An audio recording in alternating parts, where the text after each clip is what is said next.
ओम नमो नारायणाय।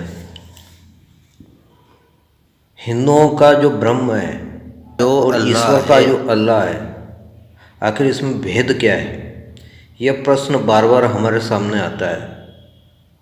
और जो मुस्लिम स्कॉलर हैं वो भी हमारे धर्म पर आक्षेप करते हैं, हमारे ही शास्त्र गीता आदि का उदाहरण देकर हमको बोलते हैं कि भाई आपका जो ब्रह्म है वो तो अव्यक्त मूर्ति, आपका ईश्वर अव्यक्त मूर्ति है और आप उसकी मूर्तियों में पूजा करते हैं। देखिए वो बोलते हैं, देखिए आपके शास्त्रों में दिया हुआ है कि निर्गुण निराकार है, उसका कोई गुण नहीं है, उसका आकार नहीं है, और आप आकार उसका बना के उसको पूजा करते हैं। तो वो आक्षेप करते हैं कि भाई आपको तो पता ही नहीं है कि ब्रह्म कैसा है।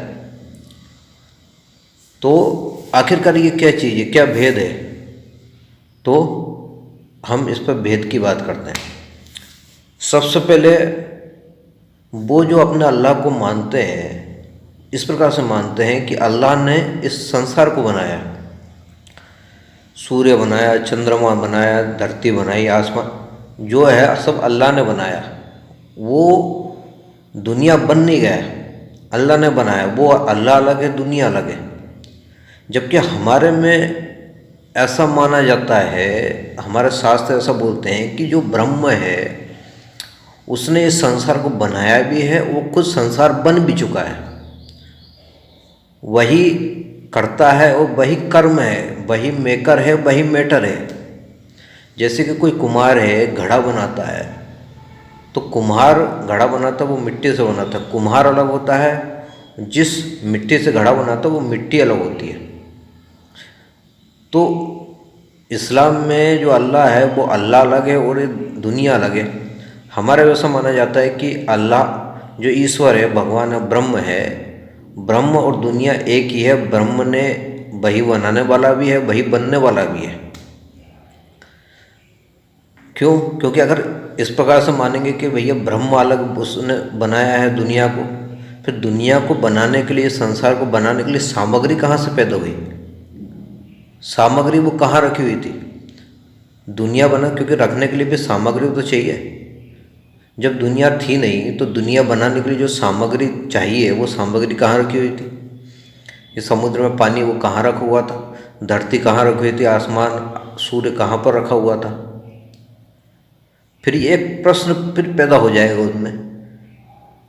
लेकिन हमारे इसका समाधान ये है कि नहीं, ये जो है दुनिया है वो ईश्वर के अंदर से, ब्रह्म के अंदर से प्रकट हुई, कि अलग नहीं है। तो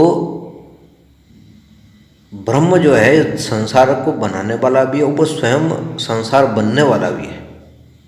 जैसे कि एक मकड़ी है, मकड़ी जो होती है वो जाला बनाती है, तो वो जाला बनाने के लिए जो सामग्री चाहिए कहीं अलग से नहीं, उसको लाने की ज़रूरत नहीं है, उसके अंदर से वो जाले को प्रकट करती है।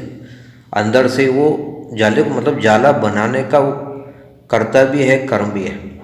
इस प्रकार से हमारे ईश्वर ब्रह्म को इस प्रकार से माना जाता है, वही करता है, वही दुनिया को बनाने वाला है, दुनिया वो खुद ही बन गया। ये एक अंतर है। दूसरा अंतर ये है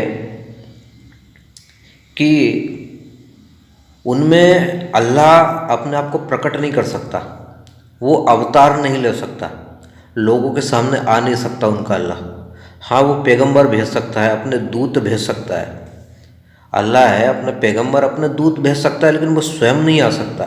लेकिन हमारे ब्रह्म जो कहते हैं कि हमारा जो ब्रह्म है वो अपने पैगंबर, अपने दूत वो तो भेजता ही भेजता है, वो भेज भी सकता है, लेकिन अपने आप को स्वयं को प्रकट भी कर सकता है। अपनी योग माया को अधीन करके वो अपने आप को प्रकट भी कर सकता है, क्योंकि जिसके पास इतनी शक्ति है कि वो दुनिया बना सकता है, अपने दूत को भेज सकता है, तो वो खुद क्या प्रकट नहीं हो सकता?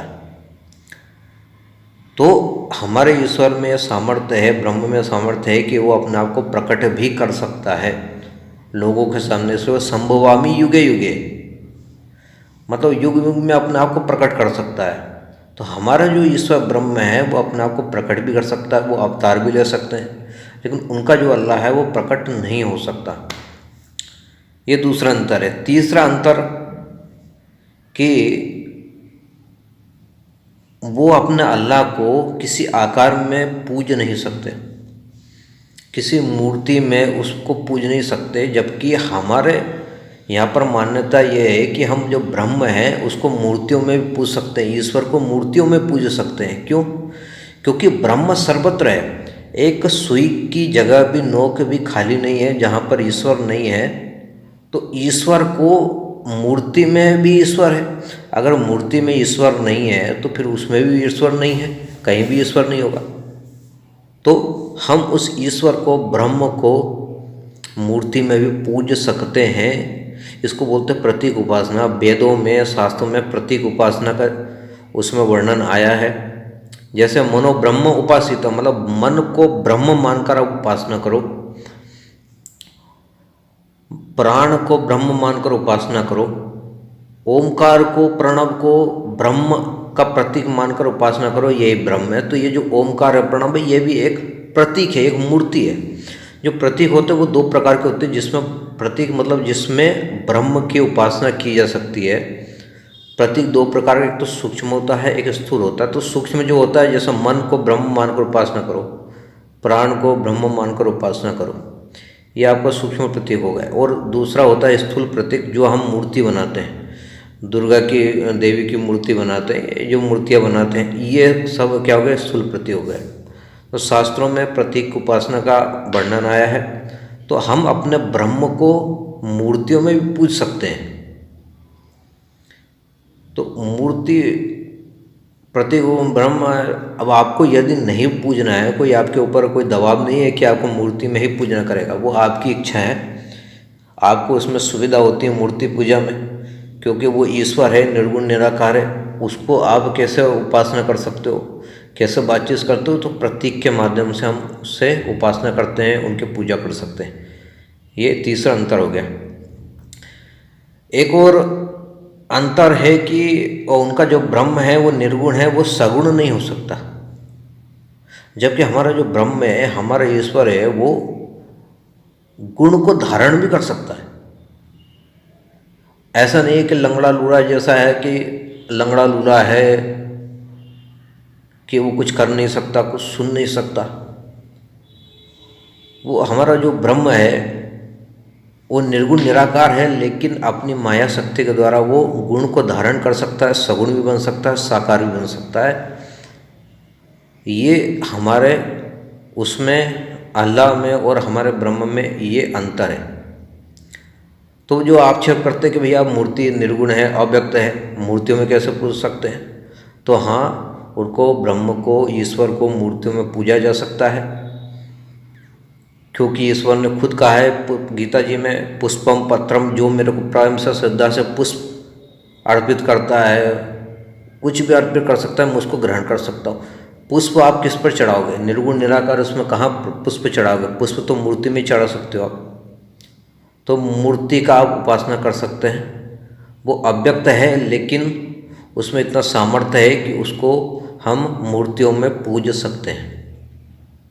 ओम नमो नारायण।